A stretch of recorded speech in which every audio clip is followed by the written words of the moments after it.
ডাবুনাৰায়ণ কোঁৱৰ আহিল নতুন এছপি কাইলৈৰ পৰা অৰ্থাৎ 15 ফেব্ৰুৱাৰীৰ পৰা বহুতো নতুন নীতি নিয়ম আহিছে আমি লৈ আহিছো হে এছপিত কি আছে লৈ আহিছো এছপিৰ খবৰ 15 ফেব্ৰুৱাৰীৰ পৰা প্ৰত্যাহাৰ কোভিডৰ নিষেধাজ্ঞা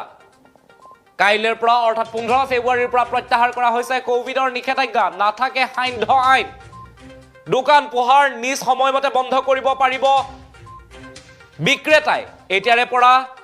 11টাত 10টাত বা যিকোনো সময় আগতে যি সময় প্ৰশাসনে বান্ধি দিছিল তেনে কোনো প্ৰশাসনে বান্ধি দিয়া সময় নাই দোকান পোহাৰ নিজৰ সময়মতে বন্ধ কৰিব পাৰিব বিক্ৰেতাই খুলিব সকলো শিক্ষানুষ্ঠান এতিয়াৰে পৰা বিদ্যালয়লৈ ছাত্ৰ-ছাত্ৰীক পঠিয়াব পাৰিব ছাত্ৰ-ছাত্ৰীসকল বিদ্যালয়লৈ আহিব পাৰিব খুলিব সকলো শিক্ষানুষ্ঠান cinema hall hotel restaurant gym swimming পুলত নাথাকে কোনো ধৰণৰ নিষেধাজ্ঞা সিনেমা হললৈ আপুনি সিনেমা চাব যাব পাৰে হোটেল ৰেষ্টুৰেণ্টত বহি আপুনি খাব পাৰে এতিয়াৰে পৰা কোনো ধৰণৰ 50% বা আগতে যি সমূহ প্ৰতিবন্ধকতা আছিল যে মানুহ কিমান উপস্থিত থাকিব পাৰিব কিমান উপস্থিত থাকিব নোৱাৰে সেই সন্দৰ্ভত যি প্ৰতিবন্ধকতা আছিল সেই সকলোবোৰ আঁতৰ কৰা হৈছে হোটেল ৰেষ্টুৰেণ্ট জিম সুইমিং পুলত নাথাকে কোনো নিষেধাজ্ঞা বিবাহ ৰাজহুৱা অনুষ্ঠানত নাথাকে বাধ্যবাধকতা বিবাহ ৰাজহুৱা অনুষ্ঠানৰ ক্ষেত্ৰত যি সমূহ বাধা আহিছিল বিগত 2 বছৰ ধৰি যি সমূহ বাধা আছিল এই সকলোবোৰ বাধা আঁতৰ কৰা হৈছে এয়াৰপোৰ্ট ৰেলৱে ষ্টেচনত কোভিড টেষ্ট প্ৰত্যাহাৰ কৰা হৈছে বিগত 2 বছৰ ধৰি এয়াৰপোৰ্ট ৰেলৱে ষ্টেচনত কোভিড টেষ্ট বাধ্যতামূলক আছিল কৰবালৈ যাব লাগিলে এয়াৰপোৰ্ট বা ৰেলৱে ষ্টেচনত কোভিড টেষ্ট কৰোৱাটো বাধ্যতামূলক হৈ পৰিছিল কিন্তু সেই সমূহ প্ৰত্যাহাৰ কৰা হৈছে চৰকাৰী বেচৰকাৰী কাৰ্যালয় চলিব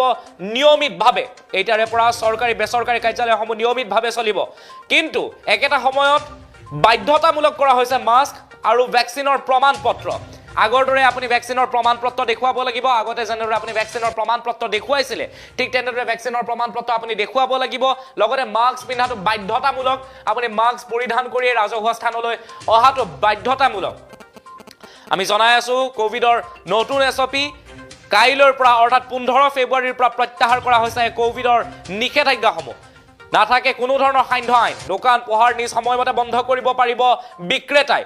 গ্ৰাহকৰ এতিয়াৰে পৰা কোনো ধৰণৰ অসুবিধা নহয় গ্ৰাহকে যিকোনো সময়তে দোকানলৈ যাব পাৰিব খুলিব পাৰিব সকলো শিক্ষানুষ্ঠান অৰ্থাৎ সকলো শিক্ষানুষ্ঠান খোলা থাকিব cinema hall hotel restaurant gym swimming পুলত নাথাকে কোনো ধৰণৰ নিষেধাজ্ঞা বিবাহ ৰাজহুৱা অনুষ্ঠানত নাথাকে বাধ্যবাধকতা এয়াৰপোৰ্ট ৰেলৱে ষ্টেচনত কোভিড টেষ্ট প্ৰত্যাহাৰ কৰা হৈছে চৰকাৰী বেচৰকাৰী কাৰ্যালয় চলিব নিয়মিতভাৱে বাধ্যতামূলক মাস্ক ভ্যাকচিনৰ প্ৰমাণপত্ৰ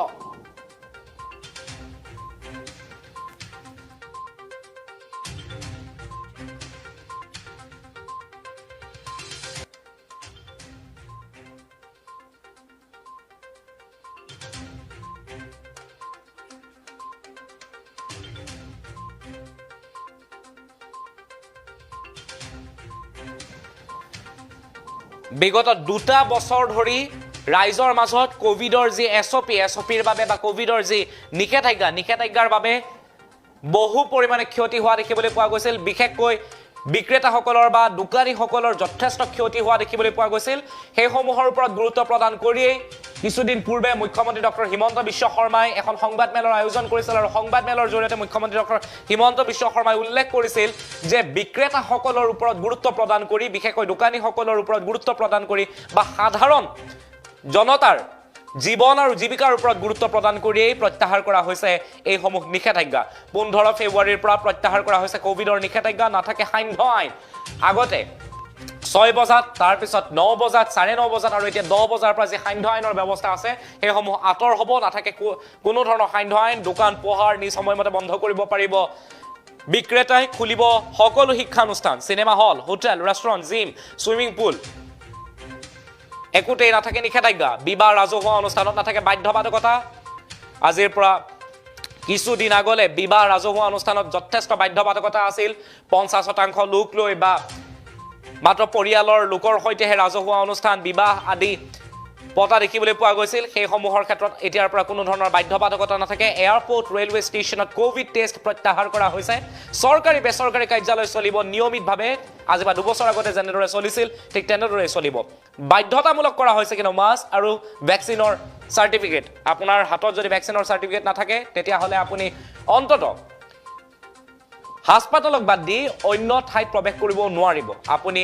শ্বপিং মলত প্ৰৱেশ কৰিব হ'লে বা আপুনি চিনেমা হলত প্ৰৱেশ কৰিব হ'লে ৰেষ্টুৰেণ্টত প্ৰৱেশ কৰিব হ'লে আপোনাৰ ভেকচিনৰ প্ৰমাণপত্ৰ লাগিব বুলি যি নিয়ম বান্ধি দিয়া হৈছিল সেই প্ৰমাণপত্ৰ আপোনাৰ হাতত থাকিবই লাগিব বাধ্যতামূলক মাস্ক পৰিধান কৰাটো যেহেতু এতিয়াও কোভিডৰ ভয়াবহতা আঁতৰ হোৱা নাই গতিকে মাস্ক পৰিধান কৰাটো বাধ্যতামূলক বুলি কোৱা হৈছে মাস্ক আৰু ভেকচিনৰ প্ৰমাণপত্ৰ আপোনাৰ লগত ৰখাটো অত্যন্ত প্ৰয়োজনীয়